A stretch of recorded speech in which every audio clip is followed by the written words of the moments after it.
ہمارے اندر ایک روحانی کیفیت پیدا ہوگی جس کی وجہ سے ہم گناہ کی جال میں نہیں پھنسیں گے. آپ صلی اللہ علیہ وسلم فرماتے ہیں جب آدمی نیند سے بیدار ہوتا ہے, جب انسان سوتا ہے تو شیطان کہاں رات گزارتا ہے؟ بات علی خیاشیمی, یہ جو ناک کی ہڈی ہے اس کو خیشومہ کہا جاتا ہے عربی میں. اس ناک کی ہڈی پر بیٹھ کر شیطان رات گزارتا ہے اور یہیں سے گندے گندے خیالات, وساوس, برے خواب, گندے خواب ہم کو دکھلاتا ہے.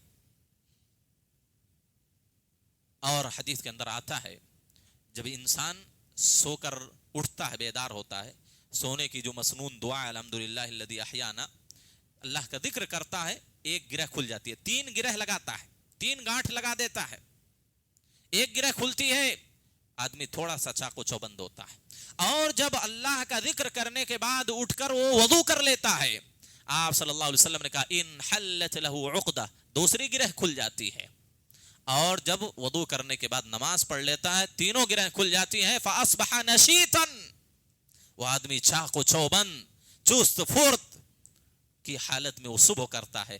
اور جب اٹھ کر اللہ کا ذکر نہیں کرتا, وضو نہیں کرتا, آپ صلی اللہ علیہ وسلم نے فاصبح خبیث النفس کسلان, جب وہ صبح کرتا ہے تو اس کا نفس برا ہوتا ہے, اچھائیوں کی طرف مائل نہیں ہوتا, اور اس کی پورے دن سستی کاہلی چھائی رہتی ہے اس پر. آپ اندازہ کر لیں جو 9 بجے اٹھ کر 9 بجے اٹھتے ہیں, 8 بجے 9 بجے جو اٹھتے ہیں, فجر کی نماز کو چھوڑ کر سوئے رہتے ہیں, ان کی زندگی دیکھ لیجئے کہ دن بھر ان کے زندگی میں, ان کی کام و کاج میں کیا کاہلی اور سستی ہوتی ہے. آپ اندازہ کر لیں کہ نبی صلی اللہ علیہ وسلم کی جو حدیث ہے یہ عملی طور پر ہم مشاہدہ کر سکتے ہیں. تو شیطان فرشتوں کی معیت اور ان کی رفاقت اور ان کا ساتھ ہم کو حاصل ہوتا ہے جب ہمیشہ باوضو رہنے کی کوشش کرتے ہیں, خاص طور پر ہم اپنے بستر پر جاتے ہیں. آپ صلی اللہ علیہ وسلم کی صحیح حدیث ہے من بات طاہرا بات فی شعرہ ملک, جو شخص حالت طہارت میں باوضو ہو کر رات گزارتا ہے, باوضو ہو کر اپنے بستر پر جاتا ہے, سوتا ہے, بات فی شعرہ ملک, تو اس کے بستر میں ایک فرشتہ بھی اس کے ساتھ رات گزارتا ہے, ایک فرشتہ اس کے ساتھ رہتا ہے. محدثین نے اس کی تفسیر میں, اس کی شرح میں لکھا ہے کہ پوری رات وہ فرشتہ اس بندے کی حفاظت کرتا ہے, ہر چیز سے اس کی حفاظت کرتا ہے. جتنی بھی بری چیزیں ہو سکتی ہیں, اس کے لیے تکلیف دہ چیزیں ہو سکتی ہیں, وہ فرشتہ اس بندے کی حفاظت کرتا ہے. تو جب باوضو ہو کر بستر پر کوئی آتا ہے, رات گزارتا ہے, فرشتہ اس کے ساتھ اس کے بستر میں رات گزارتا ہے. آپ صلی اللہ علیہ وسلم نے کہا لا یستیقظ ساعة من اللیل الا قال الملک, جب بھی وہ رات کے کسی بھی حصے میں بیدار ہوتا ہے, کروٹ لیا, آنکھ کھل گئی, کوئی مسئلہ ہوا, آنکھ کھل گئی, آپ صلی اللہ علیہ وسلم کہتے ہیں جب بھی اس کی آنکھ کھلتی ہے, بیدار ہوتا ہے, فرشتہ کیا کہتا ہے اللہم اغفر لعبدک فلانا. سوچئے فرشتہ دعا کر رہا ہے, ہم نیند میں ہیں, آرام کر رہے ہیں, بستر پر پڑے ہوئے ہیں, کروٹ بدل رہے ہیں, لیکن فرشتہ کیا کہتا ہے اللہم اغفر لعبدک فلانا فإنہ بات طاہرا, اللہ اپنے اس بندے کو تم معاف کر دے, اللہ تو اس کے سارے گناہوں کو بخش دے, کیونکہ اس نے وضو کی حالت میں رات گزاری ہے, طہارت کی حالت میں اس نے رات بسر کی ہے, اللہ تو اس کے سارے گناہوں کو معاف کر دے. کتنا عظیم فائدہ, کتنا عظیم فائدہ. سوچئے ہم کروٹیں لے رہے ہیں, میٹھی نیند میں ہیں, خواب غفلت میں ہے, ایسی حالت میں ایک فرشتہ ہمارے لیے دعا کر رہا ہے, ایک فرشتہ ہمارے گناہوں کی مغفرت کی اور بخشش کی دعا کر رہا ہے, کیونکہ ہم نے وضو کی حالت میں رات گزاری ہے. کیا یہ چھوٹا فائدہ ہے؟ یہ چھوٹی فضیلت ہے؟ بہت بڑی فضیلت ہے. تو نبی صلی اللہ علیہ وسلم نے کہا فرشتوں کی دعا بھی شامل حال ہوتی ہے, فرشتوں کی معیت بھی نصیب ہوتی ہے کہ پوری رات ہمارے اور آپ کے ساتھ فرشتہ رات گزارے گا اگر ہم وضو کی حالت میں سوئیں. بلکہ آپ صلی اللہ علیہ وسلم نے کہا کہ یہ محبت الہی کا بھی حصول کا ذریعہ ہے. اگر کوئی باوضو رہنے کی کوشش کرتا ہے, ہمیشہ پاک صاف رہنے کی عادت بنا لیتا ہے, تو اللہ کی محبت اسے حاصل ہوتی ہے. اللہ ایسے انسان سے, ایسے بندے سے اللہ محبت کرتا ہے. اللہ کی محبت اگر کسی کو حاصل ہو جائے, اگر اللہ کسی کو اپنا محبوب اور چہیتا بندہ بنا لے, اگر اللہ کسی سے پیار اور محبت کرنے لگے, تو اس کا مطلب کیا ہے؟ دنیا اور آخرت دونوں اس کی سنور گئی, دنیا اور آخرت کے مصائب اور مشکلات اور عذاب سے وہ محفوظ ہو گیا، کیونکہ کوئی بھی اپنے محبوب کو تکلیف میں نہیں ڈالنا چاہتا ہے، کوئی بھی اپنے پیارے اور لاڈلے کو کسی تکلیف میں نہیں دیکھنا چاہتا ہے. اور اللہ کی محبت تو ایک ماں کی ممتا سے بھی بڑھ کر ہے. اگر اللہ ہم سے محبت کرنے لگے تو کیا آخرت میں ہم عذاب سے دوچار ہوں گے؟ کیا عذاب قبر سے دوچار ہوں گے؟ کیا جہنم کے عذاب سے دوچار ہوں گے؟ نہیں ہوں گے. ہماری زندگی پاکیزہ زندگی ہوگی. ہم گناہوں سے جہاں دور رہیں گے وہاں دنیاوی تکالیف اور مصائب سے بھی ہم محفوظ رہیں گے، اور برزخی زندگی میں بھی ہم عذاب قبر سے اور آخرت کی زندگی میں عذاب جہنم سے بھی ہم محفوظ ہو جائیں گے. یہ اللہ کی محبت کے حصول کا ذریعہ ہے. ان اللہ یحب التوابین و یحب المتطہرین. اللہ حد سے زیادہ توبہ کرنے والوں سے اور خوب طہارت حاصل کرنے والوں سے اللہ محبت کرتا ہے. اور طہارت کی سب سے عظیم صورت یہی ہے، وضو یا غسل ہے. تو ایسے لوگوں کو اللہ کی محبت حاصل ہوتی ہے میرے بھائیوں.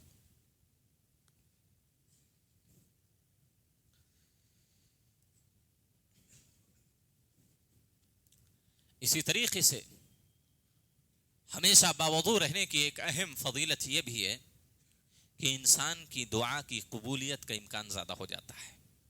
اگر انسان باوضو ہو کر اللہ کے سامنے ہاتھ اٹھائے، وضو اور طہارت کی حالت میں اللہ کے سامنے گریہ وزاری کرے، وضو اور طہارت کی حالت میں اللہ رب العالمین سے بندہ کوئی چیز سوال کرے، تو اس بات کا زیادہ امکان ہے کہ اللہ اس کی باتوں کو سنے گا، اس کی دعاؤں کو قبول کرے گا. حدیث کے اندر آتا ہے، اللہ کے رسول صلی اللہ علیہ وسلم فرماتے ما من مسلم یبیت علی ذکر اللہ طاہرا. جب بھی کوئی مسلمان بندہ اللہ کا ذکر کر کے طہارت کی حالت میں باوضو ہو کر سوتا ہے، آپ فرماتے ہیں فیتعار من اللیل، جب بھی رات میں اس کی نیند کھلتی ہے، فیسأل اللہ خیرا من امر الدنیا والآخرہ، دنیا اور آخرت کے خیر کی کوئی بھی چیز اللہ سے مانگ لے، الا اتاہ ایاہ، تو اللہ ضرور اس کو عطا کرے گا، ضرور اس کو عطا کرے گا. میرے نبی کی حدیث ہے، آپ فرماتے ہیں جو بھی انسان، جو بھی مسلمان بندہ اللہ کا ذکر کر کے طہارت اور وضو کی حالت میں سوتا ہے اور نیند جب کھلتی ہے، اسی حالت میں اللہ سے دنیا اور آخرت کی کوئی بھی بھلائی مانگ لیتا ہے، کوئی بھی بھلائی کا اللہ سے سوال کرتا ہے، الا آتاہ ایاہ، تو اللہ ضرور اس کو نوازتا ہے. یہ باوضو رہنے کی اہمیت اور فضیلت ہے میرے بھائیوں. لہذا ہم اللہ سے بے شمار دعائیں کرتے رہتے ہیں، ہر وقت دعائیں کرتے رہتے ہیں. اگر ہماری دعائیں قبول نہیں ہو رہی ہے تو اس نبوی نسخے کو آزمائیے، اس نبوی نسخے کو اپنی زندگی میں لائیے. آپ وضو کی حالت میں سوئیں اور آپ کی جب بھی نیند کھلے فوراً اللہ سے اس دعا کو کریں جس کی آپ کو ضرورت ہے. آپ دیکھیں نبی صلی اللہ علیہ وسلم کا اسے نبوی نسخہ اپنانے کی وجہ سے آپ کی دعا کیسے قبول ہوتی ہے. طہارت کی حالت میں سوئیں، باوضو ہو کر سوئیں، وضو بنا کر اپنے بستر پر جائیں.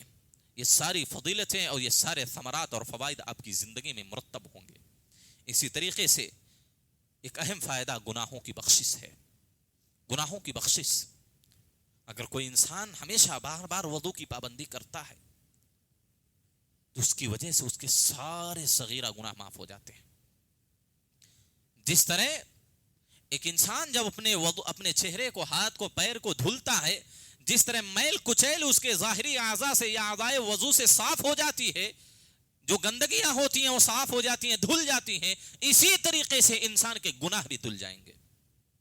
انسان کے گناہ بھی دھل جائیں گے. جتنی مرتبہ وہ وضو کرے گا اتنے ہی زیادہ اس کے گناہ دھلیں گے، اتنے ہی زیادہ اس کے گناہ معاف ہوں گے. حدیث کے اندر آتا ہے، اللہ کے نبی صلی اللہ علیہ وسلم نے فرمایا من توضأ فاحسن الوضوء، جو شخص اچھی طریقے سے وضو کرتا ہے، اچھی طریقے سے مطلب سنت کے مطابق جس طرح نبی نے وضو سکھایا ہے، کیا ہے، اس طرح اگر کوئی وضو کرتا ہے، خرجت الخطايا من جسده حتى تخرج من تحت اظفاره، اس کے جسم سے سارے گناہ نکل جاتے ہیں، یہاں تک کہ ناخونوں کے نیچے سے بھی گناہ نکل جاتے ہیں، ناخون کے نیچے سے بھی گناہ نکل جاتے ہیں، دھل جاتے ہیں، پورے جسم سے اس کے گناہ نکل جاتے ہیں. حدیث کے اندر آتا ہے، آپ صلی اللہ علیہ وسلم نے فرمایا حتی یخرج نقیا من الذنوب، جب وہ وضو سے فارغ ہوتا ہے، سنت کے مطابق وضو کرتا ہے، تو گویا کہ وضو سے فراغت کے ساتھ ساتھ گناہوں سے بھی فارغ ہو جاتا ہے، وہ گناہوں سے پاک صاف ہو جاتا ہے. ایک روایت کے اندر آتا ہے غفر له ما تقدم من ذنبه، اس کے